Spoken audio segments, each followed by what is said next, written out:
What's up, everybody? Welcome into Awesemo's NBA strategy show as we are getting you ready for a light, although this guy would call it perfect, 5-game slate that's on the way later on tonight. He is Josh Engleman. I am Adam Kaufman.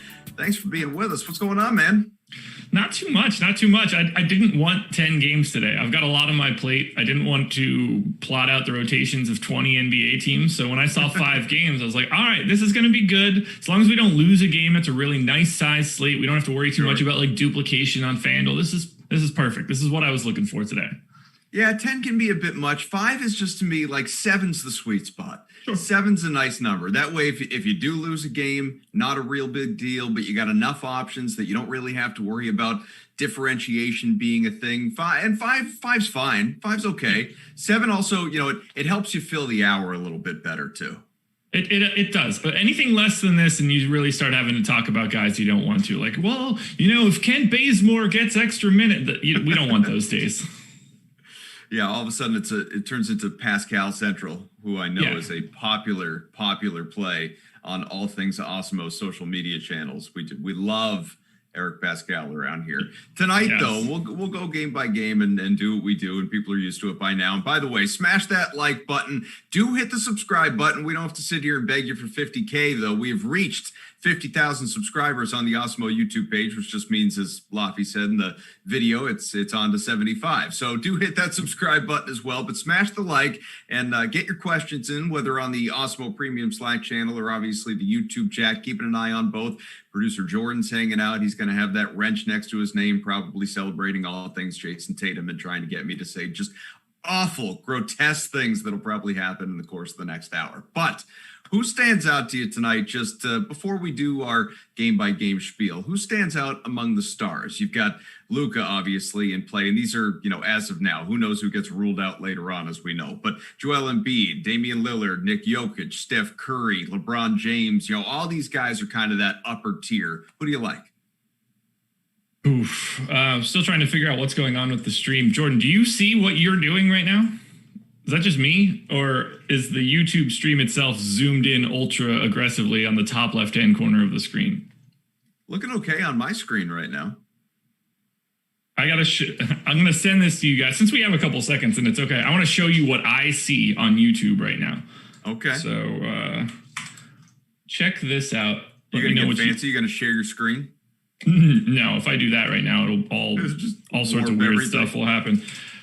So right now, it's just the top left-hand corner of the screen. Yeah, I'm sending the picture right now. I know nobody cares about this. Everybody else is saying that it's fine. Look at what I see in the top left-hand corner. All right, let's see. Going to the old Slack. It's just not there. Like, I'm not even on the screen. It's like a postage stamp of this. Oh, J-Ro, thank you very much in YouTube chat. Glad Josh doesn't look homeless anymore. Yeah, that's what happens when you get a haircut. You do look good. You cleaned up nice. It's all gone, dude. It's all gone. High and tight, you got the trim beard too. Do they take care of that when you go? You let them handle it? No beard trim at all. This is the same beard, but because of how shaggy and disgusting I was before, it made the beard look worse as well. The rest of you just looks kept now? Yes, it does. It does. Unkempt persona before. So now we can transition back to your actual question: was who do I like at the top end from a studs perspective? And yes, there are a couple other studs also look good physically as well as on the floor. So I think Luka is probably my favorite pay-up option, at least on FanDuel. He is the most expensive guy at 11.3, coming in with 29% ownership right now, and that's exactly where I think he should be. I think he stands out. The pace-up spot against Golden State is really helpful for everything, at least from Dallas. There are a couple other dudes I like from Dallas. I think Trae Young's going a little under-owned, only at 5.5% on FanDuel. Anthony Davis feels like he's going a little underrepresented as well. On the DK side, it's probably Embiid. 10K, 10.2 actually on DK. 17% ownership. I've got him coming out a little bit ahead of that in the sim, so I'm going to keep my eye on Joel Embiid for right now. Like I said, get your questions in, folks. Seeing what's going on here in the chat. Appreciate all the birthday wishes. Of course, that happens anytime I show up on YouTube. One of Josh's favorite things. Wish him a happy birthday as well. He absolutely loves it. My birthday it is soon. Is it coming up? How far out are we? 8 days, apparently. Apparently. Yeah, so it'll be next Friday. I guess my birthday is next Friday. Yeah, I mean, it's not like it's something that I'm going to be celebrating. I don't give a shit that I'm 36. I think I'm 36. Real milestone birthday for you? Yeah, not so much. I haven't had a milestone birthday in 15 years. Yeah, there you go. Laffy says, take your hat off, which, of course, we've covered at that point. El Negro Loco says, I've got to work on getting Adam a new hat. Yeah, let's rock the Awesemo lid, because I don't think I need one with a giant money sign on it. No one does. Probably good on that. Marco says, Jokic is looking more like MVP Laffy. I don't know. So whereas Laffy's coming out with the, EMVP'd as in Embiid for MVP. Look, Embiid's been great. I can't talk too much smack. I've been absolutely correct from the beginning that Nikola Jokic is the best offensive center in basketball. I said it 3 years ago, and I was absolutely right, and it's been proven even more right. Joel Embiid, though, an absolutely destructive defensive force and a close comp offensively, and that's all it really takes. I'd rather have Embiid than Jokic if I had to win a playoff series. Phil wants to know where he can find your model and projections. That would be my hard drive. Nothing for the public that is available a la the Awesemo Plus tools, then? No. Projections used to be on the website. That was back in the day. First year of Awesemo was my stuff. We transitioned to a much better model, aka Alex's stuff. So yeah, you don't want what I have if Alex is putting out public information. It's just his stuff's going to be better. Let's start with Utah and Atlanta tonight, the first of the 5-game slate. The Jazz have just been, cream of the crop in the NBA, whether you want to believe that should be the case or not. The standings don't lie. Atlanta's been really, really good. Not so much really, really good overall, but obviously, trying to take advantage of Utah on a home skid and maybe trying to end a 3-game skid.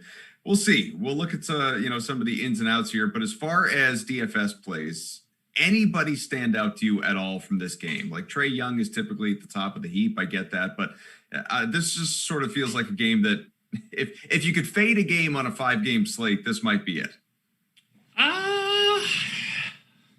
Sort of. Okay. Build on that.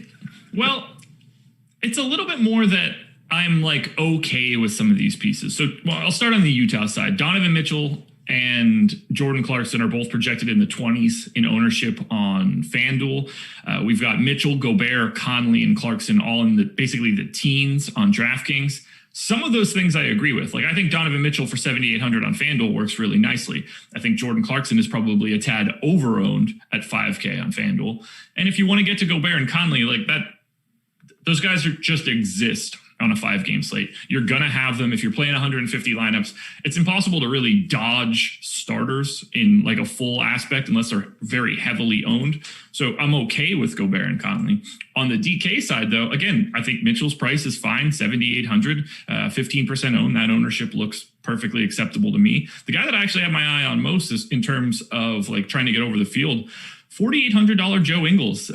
He's not like the sexy guy to roster. He's not a particularly good fantasy point per minute guy. But taking on Atlanta, a team that's not all that sound defensively, or at least not all that sound defensively when Clint Capella is off the floor, I think Ingles for 4,800 on a 5-gamer can work. I don't mind getting to a bunch of Utah. They're generally priced where they should be. But on a day like today with 5 games, I think they're kind of difficult to fully avoid. Anybody with this game that you're kind of waiting on? Obviously, where there's surprise inactives right before lock every single night, no matter the game. But anyone that sort of is on the fringe, on the cusp, maybe of not playing in this one, that does open up some value opportunities for you. Sort of. We're waiting on DeAndre Hunter. He's questionable now. He's been out for a couple games. I'm assuming he still doesn't play. I'm just going to treat it like he's out until he's actually ruled in. But he would change up the game a little bit. Rates for John Collins would come down just a hair. From the Utah side, though, there aren't any potential injuries that we have to worry about. So Utah should be good. Atlanta is basically just waiting on DeAndre Hunter. Okongwu is also questionable, but it doesn't really matter if he plays or not. Those 10 minutes aren't going to go to anybody that matter. Joe with a super chat says, my bankroll has grown since buying Awesemo Premium. Meanwhile, Marcus says, Alex winning the people money, and rightfully so. He's the number one DFS player in the world. Stop guessing and start winning. It's like they're just pulling the advertising content right out of our scripts here. But may as well tell you, you can get all the great Awesemo Plus content, the tools, everything you need to know, and nearly every DFS sport is out there with Awesemo Plus's weekly pass. $29.95, not even $30. This includes full access to all the premium content and tools that Awesemo.com has to offer. Player projections, which are recently updated for the NBA tonight. You also have ownership projections, premium Slack channel that we've referred to, so much more. And if you are not interested in going sports wide, just staying with the NBA, sticking this lane right here, then that's okay. Sign up for the weekly NBA package. It is just $16.95. And there are a lot of great tools, a lot of great projections, everything like that available to you. And on that note, why don't we take a look here at Golden State and Dallas? The Warriors, not the Warriors of old. Dallas, not very good at all. But from what was that? Still got a couple thoughts on Atlanta yet. Oh, please, yeah. Yeah. So this is where I'll probably have quite a bit of ownership, particularly on FanDuel. DraftKings Atlanta not looking as interesting to me. I think Trae Young is mildly overowned, 16% ownership on DK. That doesn't sound great to me, given what else is available. Kevin Herter, probably the guy that I would be looking to most on DraftKings, and he's already picking up about 10% ownership. On the FanDuel side, though, I think there's a lot of value outside of Kevin Herter being ultra chalk. 35% ownership. He's 4,500, so I know why it's happening. But I don't mind getting to Cam Reddish at 4,600 if Kevin Herter is going to be 3 times his owned. I really like John Collins at 6,900. I've liked him over the past couple of games, especially with DeAndre Hunter out. He sees a bit of a rate boost, and for some reason, he's getting ignored now. Now he's under 7K. This guy was like an automatic 20 and 10 guy for, I don't know, a while. And it's not that I think that he just gets back to that, but he's basically like a 1.1 fantasy point per minute guy normally, playing north of 30 minutes. At just 20% ownership, I'd like to be north of that. I have him showing up in the optimal 25% of the time. So I really like John Collins. I really like getting to Herter and Reddish. I'd like to swap those guys around just from ownership. If you get to Trae Young and Clint Capella, I think that's fine. They're both about 10% type guys for me, and they're coming in with ownership less than that. So I think there's some ability to get some leverage over the field from Atlanta in a spot where like most people aren't usually targeting teams against Utah. Theodore says here on YouTube, Collins deserves to be ignored the way he's burning people. He played really well in his last game, did he not? Give him a little love. Transitioning here to that Golden State contest, and sure, a good way to do so with YouTube is we've got, where was it? Jumped on me. Someone crapping all over Kelly Oubre. Anyway, let's go right there. As again, projections for this game a lot more friendly than the last game that obviously we were looking at overall. There are a lot of different places that you could go, obviously, between Dallas and Golden State. Talked about Luka. You talked about Luka and how much you like him. Steph Curry maybe not in as good a spot just in terms of returning his value for what the salary is at $9,800, at least on DK. Kristaps Porzingis, not to be a guy to ignore anyway. If you were to not super value or anything, but mid-tier, pay down a little bit. You also have guys like Oubre, as mentioned, Draymond Green, who I don't know, I just never really trust personally. Juan Toscano Anderson is obviously a standout with the Looney injury. So starting on, let's just go with Golden State first. What do you like? So this is a fun game. The Dallas side is the side that I like a ton. It's not that I don't like the Golden State side. This is probably my favorite game on the slate. But I do like the Golden State side. From a FanDuel perspective, I think Curry is going a little bit overowned. I don't think it's entirely necessary to get him in 24% of lineups. He doesn't project, I don't want to say that he doesn't project well for me, but he's a bit lower than I was fully expecting. I do, however, have some interest in Kelly Oubre at 5,300, just from a position standpoint. He is the most owned player on FanDuel from Golden State. I think that he could even be owned a little bit more than that. Similar story for Wiggins at 6,800. Unfortunately, similar story for Draymond at 5,800, who is going to have to play a bit more center now. Wiseman out, Kevon Looney out. Draymond's going to see more time at the 5. There are other Marquise Chris also out at the 5, but it feels like that happened years ago. They're going to be going to like 6'6" Eric Paschall and 6'6" Juan Toscano Anderson. So they don't really have legitimate centers. This is going to look more like, old school Warriors ball with smaller guys at the 5, which is fine to a degree. We'll see how that goes against Kristaps Porzingis today, slightly bigger than 6'6". But we're talking about these top 4 guys from Golden State: Curry, Oubre, Wiggins, Green. I think you should have all 4 of them pretty regularly, although I would just keep an eye on Curry's ownership. On a DraftKings side, Juan Toscano Anderson is picking up a ton of ownership, almost 30%. He's 3,500, and he's like just a key piece of the Warriors rotation now that he is back. You have to get there. There's not really any choice around it. He's going to be an excellent cash option just because of his playing time and his price tag. Similar story for Curry, Oubre, Draymond, and Wiggins. Like I like those guys. They're getting ownership. They are guys you should play. Oubre would be the guy I like the most coming out of DK.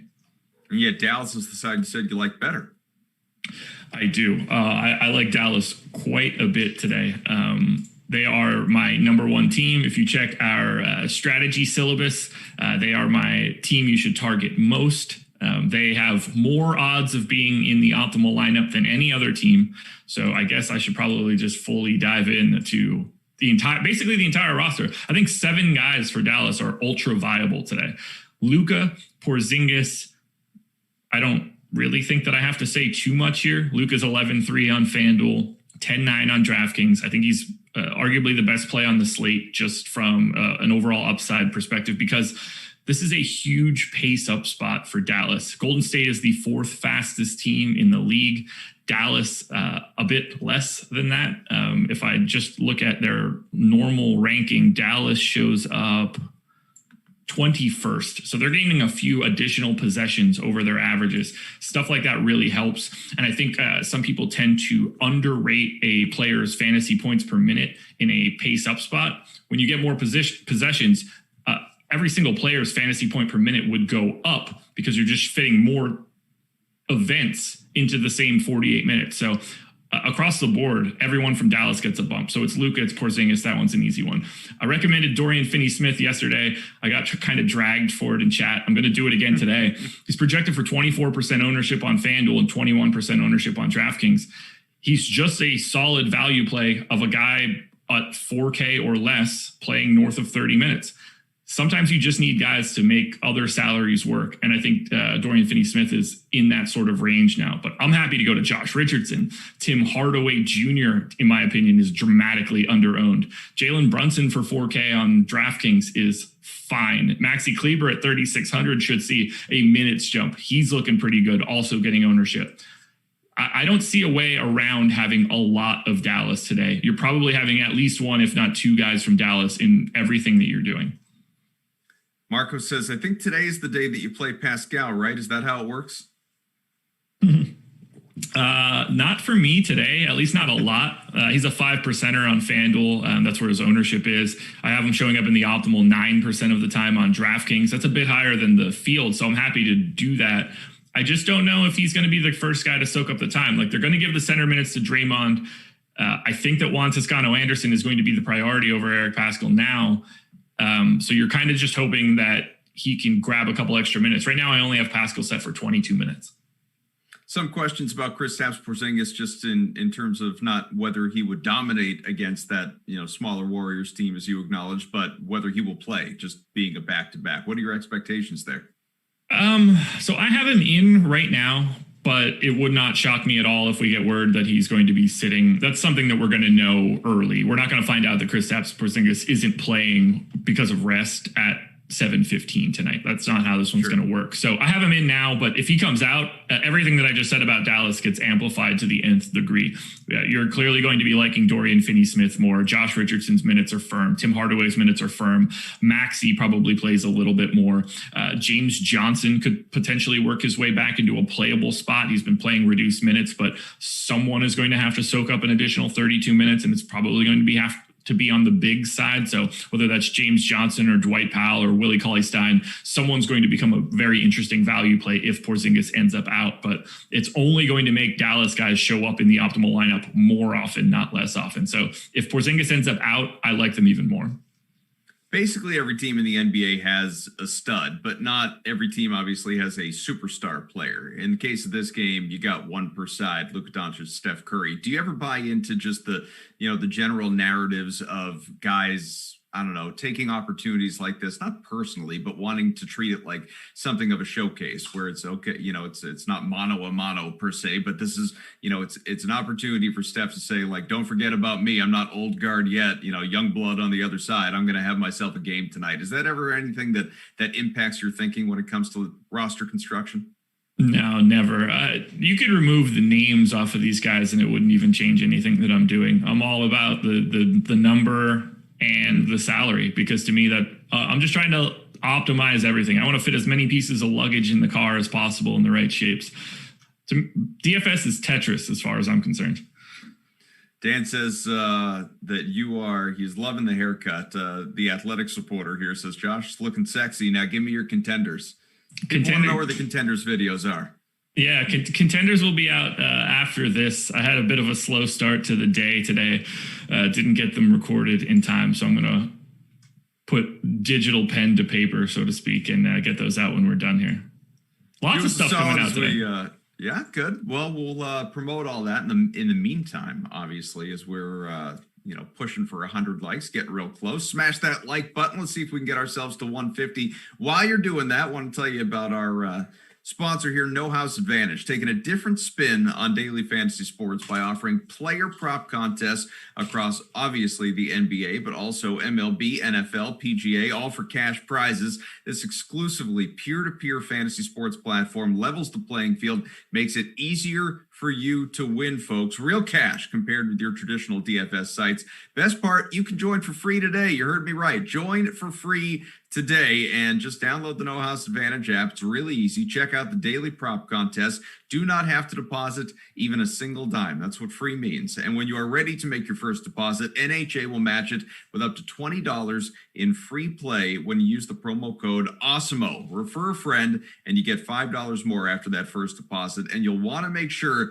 you get on into the $25,000 Super Bowl contest this Sunday with $10K going to first place. You can head on over, sign up today. Beat your friends, not the house, and win big with player props today. Obviously, just a 5-game slate in the NBA gives us a little extra time to just, bullshit, basically. Are you you getting all excited about the Super Bowl on Sunday? You starting to build your lineups, or do you not, lock in as much there? Okay, what's the proper answer here? As a company man, yes, I'm very excited for the Super Bowl. Please check out all of our Super Bowl content, both written, projections, ownership, all of that good stuff. All the videos. I know Laffy had the first NFL show yesterday. He's going to have another one today. I'll have showdown contenders videos coming out tomorrow-ish. So keep your eyes peeled for that. Now, if you're asking me on a personal level, I cannot wait till it's over. Just ready to move on from NFL at this point? I've been ready to move on from the NFL since we kicked off week 1. Fair enough. It's my least favorite sport. I can't hide it. I play it. I'm happy to talk about it. I liked it more coming into this year than I have in years. Doing the Daily Show with Laffy and Ben really got me ramped up for the NFL. But I really, really hate when random people score touchdowns. And that's like the only thing that you can see. So stress watching by watching Red Zone is the worst experience in the world to me. You like the dependability of usage in the NBA and things like that? Yes. We got Cubs fan in Premium Slack said Josh Engleman is ready for MLB. No, I just want the NBA to stay here 24/7. If baseball didn't come back, I wouldn't mind at all. I saw that they were talking about like pushing the start of the season back, which would be just great. Yeah, not happening though. That was a thing for a little bit, but it's starting on time. Guys will be in camp in a couple weeks. Opening day, April 1st. Get excited. Boo. Yeah. Just Boo. Dripping excitement. Let's move on over to, I don't know if Laffy's still hanging out with us, listening in, but his Philadelphia squad is in action against Portland a little bit later on. And again, this is a game where, sure, you have Joel Embiid, you have Dame Lillard, you have Ben Simmons. You could look down, some good value options, not value necessarily, but mid-tier. Ennis Cantor. Robert Covington is more of a value play. You could go down to a Shake Milton is in a good spot at $3,800 on DK. But there isn't anyone, to me anyway, in this game that feels like an absolute must play. Well, it depends on if we see anybody in this game. We have questionable tags on Damian Lillard and Derek Jones Jr. We know CJ McCollum and Yusuf Nurkic, Nas Little all out. Derek Jones Jr. actually would be very interesting if he plays, in that they are just short bodies, but he's 4,600 on FanDuel and 4,500 on DK. So he's sort of just a guy on the slate. Obviously, if Dame is out, all hell breaks loose for Portland. This just becomes a truly ridiculous game. I don't even know who to say that I would like in that case. Carmelo Anthony is probably like one of the best plays of the day if Dame happens to be out. But just assuming that Dame plays because he's crazy and he's Damian Lillard, I actually think that he looks really good. 9,600 on FanDuel, 10-4 on DraftKings.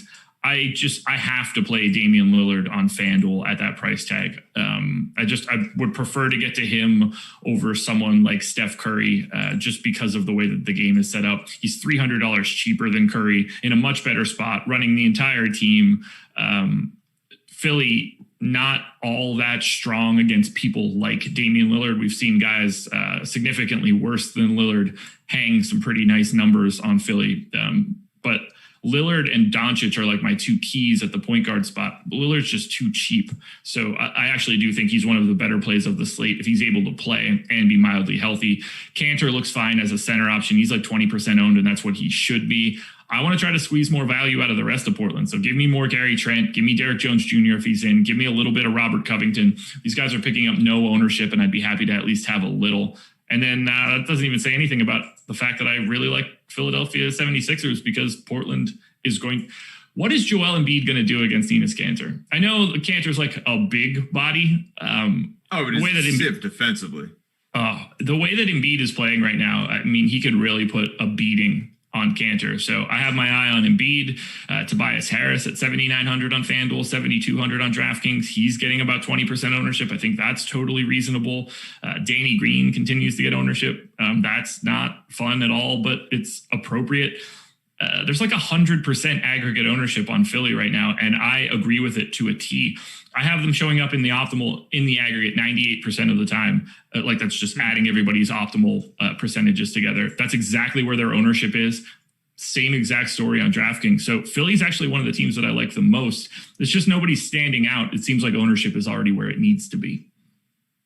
Now, all that said, and so fair point here from Joe in the chat, are you worried about a blowout if Dame doesn't play? And then obviously guys like Embiid and some of those, unless they just go ham through three quarters, they're not necessarily in as good a spot.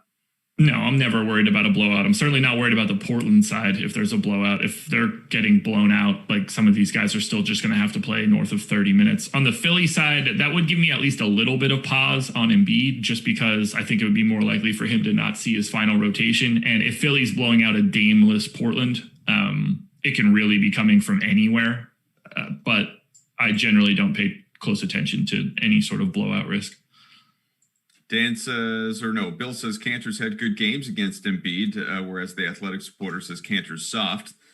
But just, there's nothing polarizing, obviously, about Joel Embiid. Even if Enes Kanter were a decent defender, the season that Embiid is having right now, you should, it's not like you're just going to sit here and pencil him in for like 30-20 or something ridiculous like that. But to say that he goes out at, I don't know, it feels like 50 fantasy points should be a baseline expectation for the way that he's playing with Kanter on the other side. Well, I have Joel Embiid projected for 50.1 fantasy points. So, yeah, that baseline is spot on. So there we go. All right, let's see. What else? Stay up to date with the latest NBA DFS news. Our Awesemo NBA Twitter handle. You want to follow this, guys. And also our guy, News God, who's hanging out here, as he always does, for all these shows. He's going to be delivering the latest on injuries, starting lineups, minutes limits, and more before lock daily. So make sure you give Awesemo NBA a follow. Check out News God's Twitter handle as well. It's News God, NEWZ, God_DFS, and catch Ship My Money's deep dive article, which is free this season to prepare for the slate each and every night. Must read if you are playing NBA DFS, and I couldn't agree more. Love Love reading that, just getting my insights. You could play around and do all, use all the great tools, the projections, Fantasy Cruncher, and Boom Bust tool and everything else there that's accessible to you. But Ship My Money's got a solid article diving deep. I mean, no pun intended, but diving deep into every single game, every single team, and just outlining a lot of the stuff that Josh here is talking about. The difference being, of course, much like our programming later on in the day every day, is it's just that much more current, that much closer to lock. You find out who's in, who's out, who's going to have limited minutes, whatever it may be. So read on. Absolutely. It's a great article. I wrote it once, that deep dive article. I had the cover for Adam once. It sucks to write. He puts in so much work. It is really a chore. You guys should really keep an eye on that, because the amount of work it takes to put something like that together is staggering. It's a legit full day. Yeah, it's a long article. It's not just a bullet point on each team. You get paragraphs. It's awesome. Yeah. Next one here, fourth of our 5 games, and still a half hour to go. So any questions, comments, anything that you guys have, get them into the Awesemo Premium Slack channel, YouTube, whatever you're thinking. Obviously, we're happy to get into it. So Houston and Memphis here, and this one again, kind of top heavy, I guess, in terms of the guys that are available to you. Christian Wood, I just feel like Christian Wood is always in a good spot. That's me personally. Victor Oladipo. A lot of people don't want to ignore John Wall at $6,900 on DK. He is in a great spot. Kyle Anderson, solid spot, kind of a mid-tier guy, 5,500 over there. You got 4,400 for Georgie Jang, who is at about 5.5x projected value from our own Alex Baker on Awesemo with these projections. So anyone that you don't like before we even get to all the different guys that are in good spots? So from the Houston side, this is my second favorite team behind Dallas. They have the second highest aggregate sim odds for me. So there's a ton to like from the Rockets. And just because they are swapping out Victor Oladipo from yesterday for John Wall for today, which is sort of just perfect. Still no David Nwaba. We know everybody else that's out for Houston, but Wood, Wall, Gordon, PJ Tucker, and Jayshawn Tate are all showing up as like 20% type guys. And I know people are going to freak out here, but so Christian Wood, 8,900 and 8,800 across FanDuel and DraftKings looks like a great play. I think that his ownership is already about where it's supposed to be. Similar story for John Wall. He's about 20% owned on FanDuel and 30% owned on DraftKings. I think both of those numbers are fine. I don't mind being with the field there. Where I want to try to get to are the next 3 guys. So $5,400 Eric Gordon on FanDuel, $5,800 on DK, under 10% ownership. I think he looks like a really nice GPP play across both sites. PJ Tucker, all right, guys, I know, calm down. $3,900 on FanDuel, $3,500 on DraftKings. He had been significantly more expensive. This is a spot that I am okay going with. There's not a ton of value out there right now, so minutes are buying up a lot of low salary guys. Tucker is one of them. He's at a very minimal ownership spot, so I think grabbing a little PJ Tucker looks okay. And then Jayshawn Tate, again, 4,700 on FanDuel, 4,700 on DraftKings. Just a guy that's not picking up enough ownership. So Houston looking like probably my favorite GPP team. It just doesn't appear that they're getting the same ownership that I think they should be getting. Steve says, next 10-game slate, we need Kaufman and Josh. It'll be half the time of Laffy and Josh. It would certainly be half the time of Laffy and Josh. He and I are just, we're not efficient when it comes to this.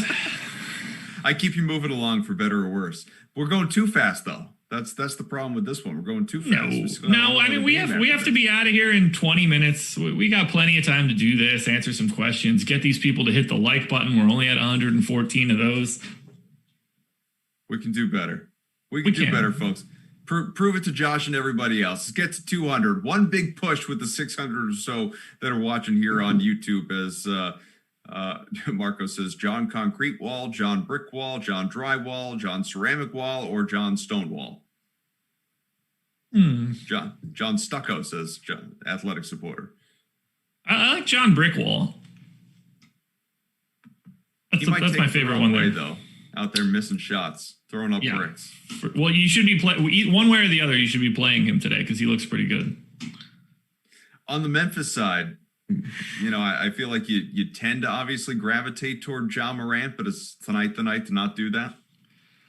It's probably not what I'm like super interested in. He's fine. Like I think he's the best play on FanDuel and DraftKings from Memphis, just in an overall standpoint.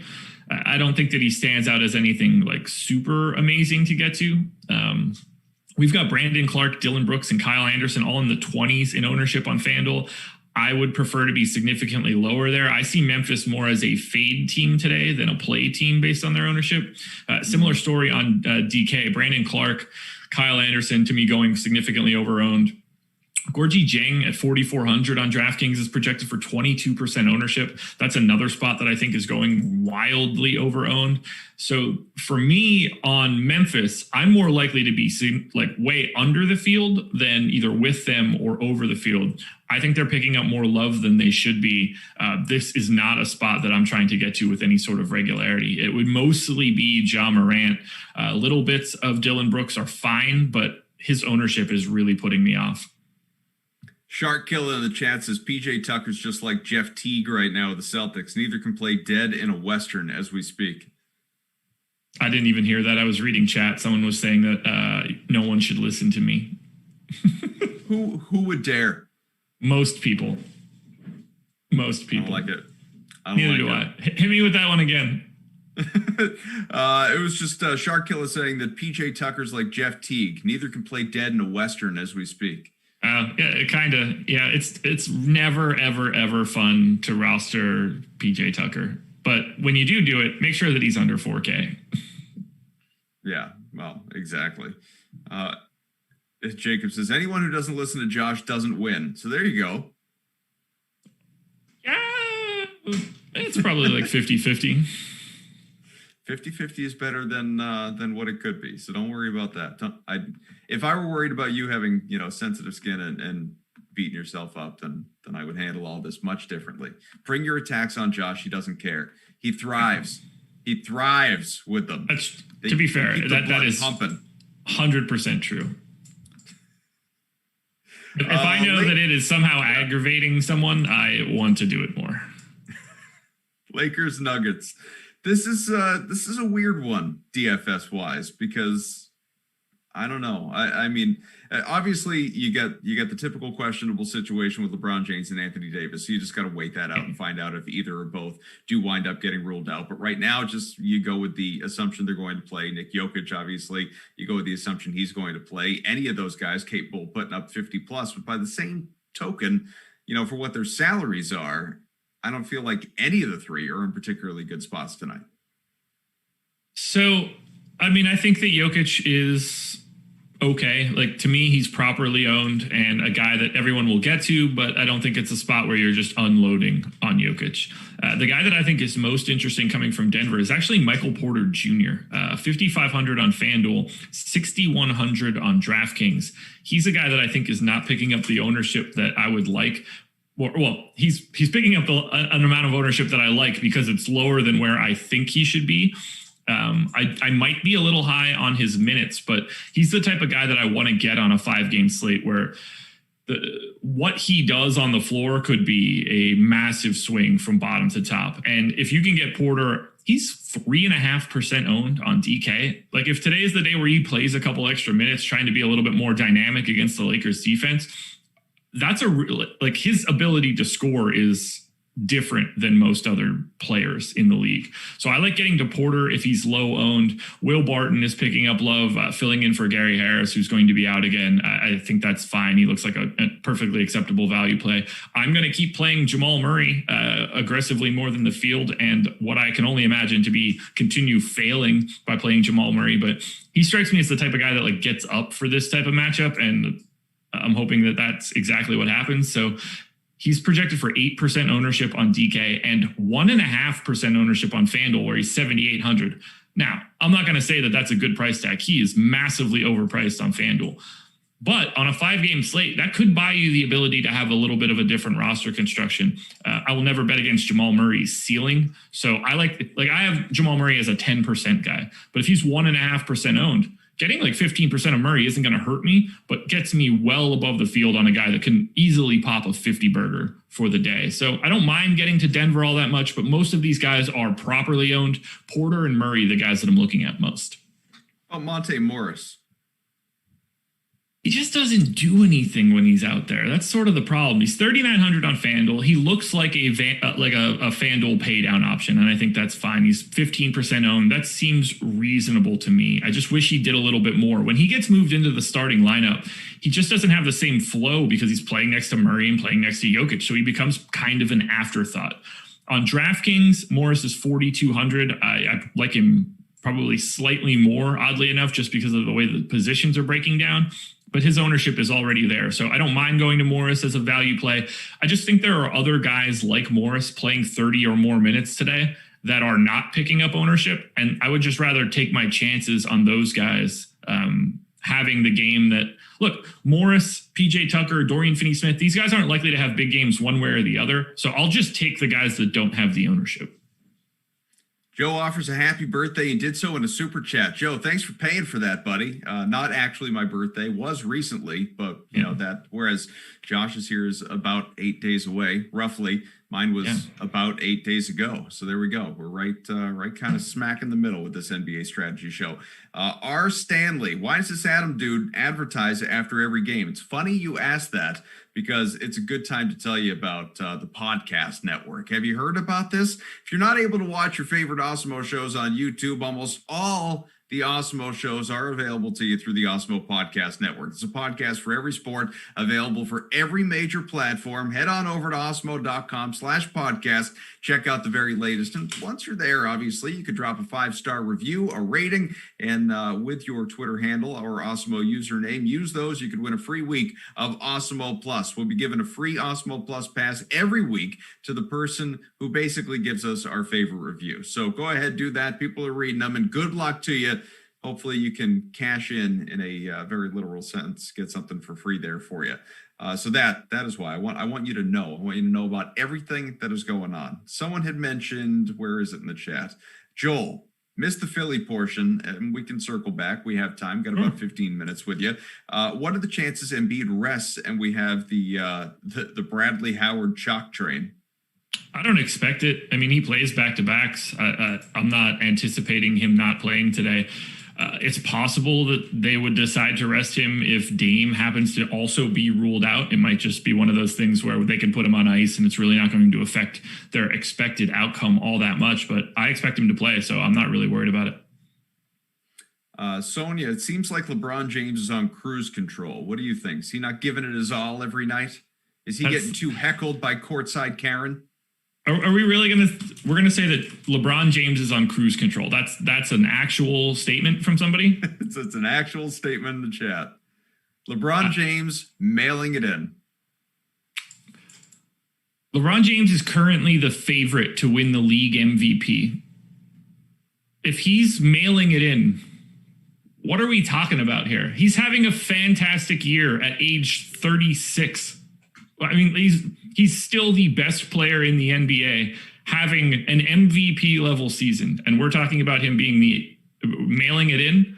Either someone doesn't watch basketball, or yeah, it's amazing what would happen if he flipped the switch, stopped being on the best team in the reigning NBA champion team while being the favorite for MVP. That is one of the more asinine things I've ever heard, and I read YouTube chat a lot. From Asante in the Awesemo Premium Slack channel, if you want to get away from YouTube for half a second, who's the Ish Smith chalk today? I assume that means a chalk play that sucks. You got it. How many other people fell for that last night or whenever that was? All these days are blending together. It was fun. I would have had I played. So I would say that the guy that I think is most likely to be the Ish Smith chalk today would be, I don't know, like Gorgeous Dong, Kyle Anderson. Those are some guys that are picking up a lot of ownership that I don't agree with. Brian, Josh, you play Murray in cash. What do you think? No. Flat no. Straight into the point. Yeah, no. I mean, he's not owned. I'm on an island with Jamal Murray. Athletic Supporter says rather have Melton than Morris. What do you think? 9.1, 14.3.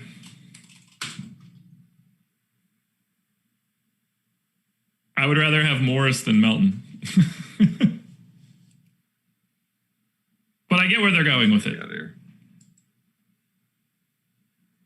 Bill says, my man Tristan Thompson, beautiful play with that San Antonio center last night. Podol? I always forget how to pronounce his name. Jakob Podol. Jake Puddle, if you want it to come out a little bit easier. Yeah, I do. Jake Puddle. Let's stick with that. I like that. Yeah, Jake Puddle. So I would go Morris over Melton just to sum that one up. And from the Lakers' perspective, I think that I can put this one to bed pretty quickly. This is my least favorite team to roster anyone from today. It's basically just AD. I don't get the sense that I'm going to have much of the current projected MVP today. LeBron James, just like other things, I don't think he's very cost efficient against Denver either.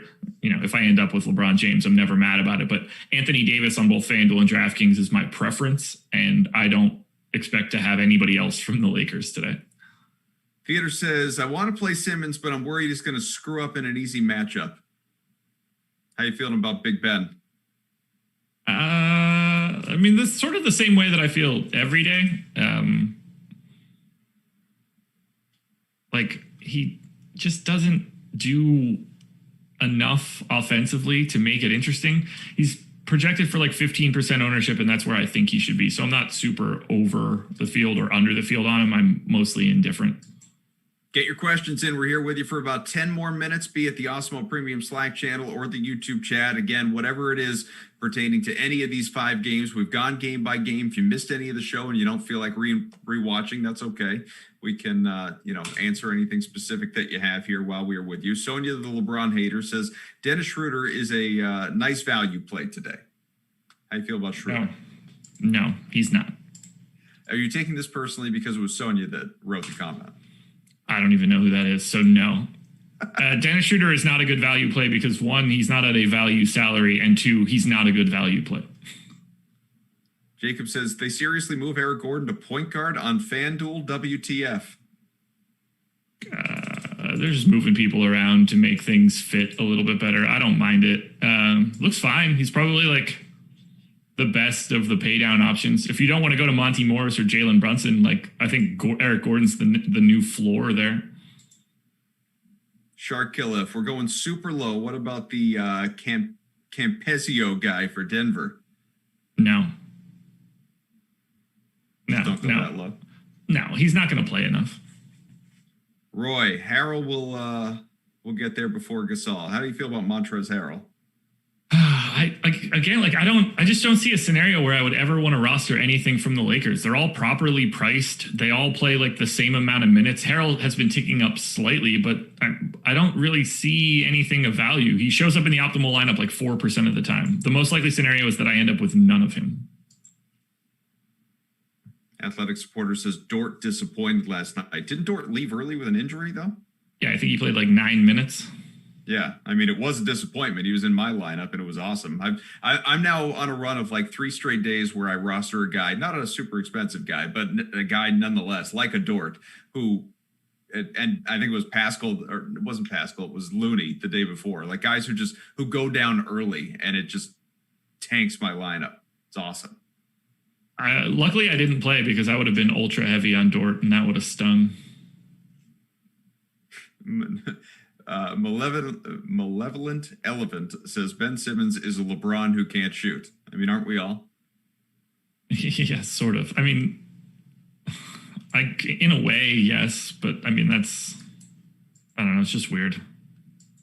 If Lillard doesn't play, Jacob wants to know, who is the best play for the Blazers?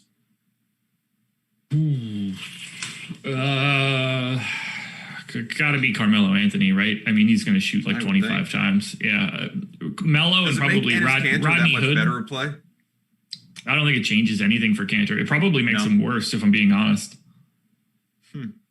Somebody's got to get him the ball. They can pack the paint in a little bit more. Simons can't shoot. I would say Rodney Hood and Melo would be my 2 favorite plays coming out of Portland, since Gary Trent's salary is already up. Trent is going to run a lot of the offense, but there's only so much of a boost he can get at this point now that his salary is up. Melo and Rodney Hood have depressed salaries. From Grand Attraction Inc., are we paying up for guards or bigs today? So on FanDuel, Paying up at point guard and center are my two favorite options. Paying down at shooting guard and small forward are the more likely scenarios for me. On DK, positions don't really matter. So pay up for the good people, pay down for the good value people. You'll be able to make it work in some way because of MPEs and extra positions. But on FanDuel, it's point guard, pay up, shooting guard, pay down, pay up for centers. A guy you like, and maybe you alone, Lorenzo here. Jamal Murray could be a slam dunk play on DK with probably low ownership on the 5-gamer. I don't know about that totally, but I get where they're coming from. Our friend Butthole Jenkins. I just like to roster the tallest players. Smart. That's smart. That's like, when my wife tries to pick an NCAA tournament bracket based on the names and the colors. The mascots. Theodore, Milton or Maxey if it's a blowout? I mean, you're not going to know going in if it's a blowout, obviously, but who do you like better between the two? None of the above, probably. It's not something I'm ever thinking of. I'll have none of these guys. Who's your favorite right now from G-Man89? I know it will change, but below 4K cash on FanDuel. Sub 4K cash play on FanDuel. That's easy to do. I would say my favorite play under 4K would be Dorian Finney-Smith. $3,900 small forward. Let's see. Brian says, in cash, who's the guy you got to start with, Josh? Obviously going to depend on the slate or on the site. On FanDuel, probably Kristaps Porzingis if he's playing at 7,500 for power forward. Dame if he's playing, probably pretty high there for me as well. On the DK side, probably $6,900 John Wall. That would be like the first real look I have. Juan Toscano Anderson's going to be up there as well, 3,500. If he had dual eligibility, it would be really problematic, but he's just at power forward. R. Stanley says, I prefer Lavi. Me too. Buff Balls. Not for you, but for my replacement. No, you're doing great. But they're going to get Laffy and Ehrenberg, and the two of us will just, take a morning off and sleep in. Well, I'll sleep in. You've been up for 7 hours or something like that. I actually have already taken a nap today. That's neither here nor there. I had a rough start to my day. You've already had lunch. It's amazing. That I desperately need in my body shortly. That's coming soon. Buff Balls here. Well, you've talked me off the Lakers. I guess if I win, I'll sign up for Awesemo. Well, there you go. Yes, do not play Lakers outside of Anthony Davis. And if you want to play LeBron James, I would never talk anybody out of that, but I don't think that he looks like a particularly fun play today. Got 2 more minutes, folks. If you got anything good, get it in the chat. How about this? If Toscano Anderson starts for Golden State, is he a good play for cash on FanDuel?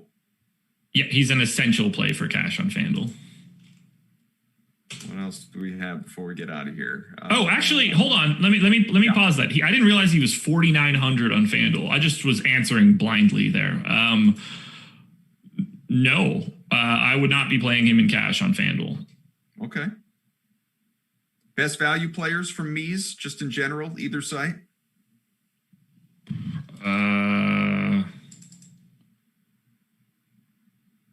Dorian Finney-Smith.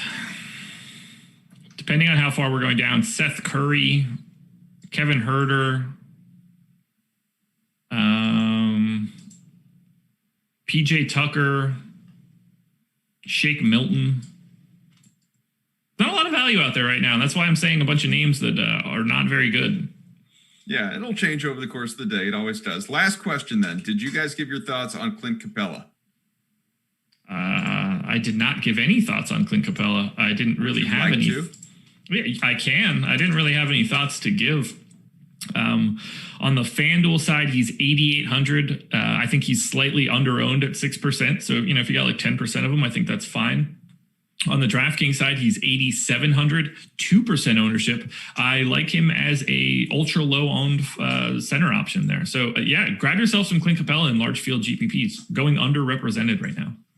Just about 200 likes, roughly 700 people watching here on YouTube. So as we get ready to depart, smash that like button, get us to the big 200 before we do leave here. And I do want to tell you, there's a lot coming up on Awesemo's YouTube page over the course of the day here. Of course, coming up in just a few minutes, you have the NFL strategy show matchups with this, I don't know how big a fan Josh is, but there's a big game coming up on Sunday. It's called the Super Bowl, I think to some. It's the Buccaneers and the Chiefs. So there's a lot of strategy for that one game or two discussed. And then a little bit of a break. And then 4 o'clock Eastern time, NHL strategy show. 5:30 NBA Deeper Dive, 6:30 NBA Live Before Lock, 8 o'clock MMA strategy show. There is a lot happening over the course of the day. So hit the like, sign up for Awesemo Plus premium tools and all the great stuff available to you. And tune into this show Monday through Friday, 10 a.m. Eastern time. Again, every single day of your work week.